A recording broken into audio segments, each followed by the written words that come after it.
To create a circular progress bar, we're gonna have to right click to solid.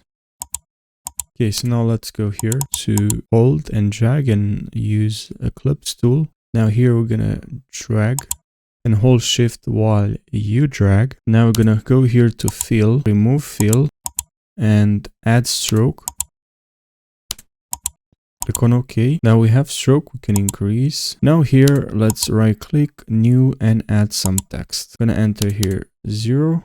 Okay, now what we're gonna have to do here is for text, we're gonna go here to text, source text. We're gonna hold option or alt and we're gonna click on this.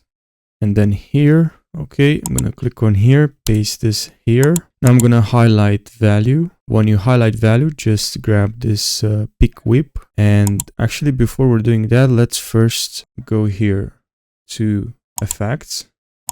And here we're gonna need angle control.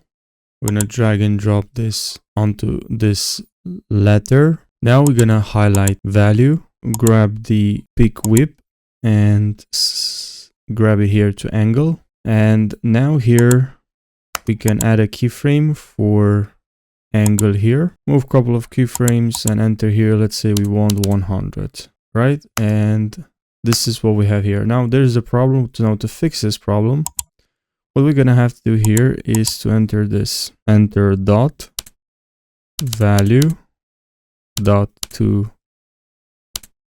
fix, and then I'm gonna enter 0. Okay.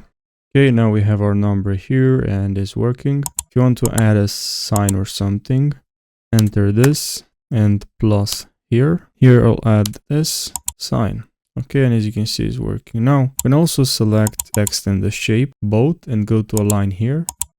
Align layers to selection. That's what we want. And that's perfect. Now, exactly what we have.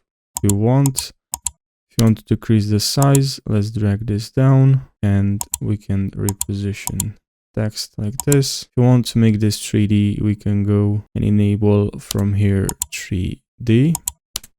Make sure you select Cinema 4D. Then we're gonna go here and we're gonna add some extrusion depth and highlight both R for rotation and rotate to this side like so, like so. And then go to geometry options and add some extrusion to this side as well. And now this is how it looks. Doesn't look good because we need to add some light. So let's go to new, light. Okay. And now we have some light. Now if you want, you can duplicate this light and move this one around here. So let's play R to rotate.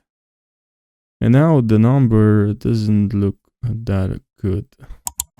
Can go to this light here, maybe decrease the intensity to this, right? And now this is what we have here. Can go also to our text and decrease the extrusion depth. Okay, now let's animate it. So what we're gonna have to do is to go to shape layer, expand, and in here we're gonna have to go to add, select trim paths, and then here we have the start. So let's add a keyframe here. Then at the end here, we're just gonna drag this to 100%. And now this is what we have here. We can highlight our keyframes, press F9. And here at the beginning, I'm gonna just speed this up and then it's gonna slow down. So this is what we have.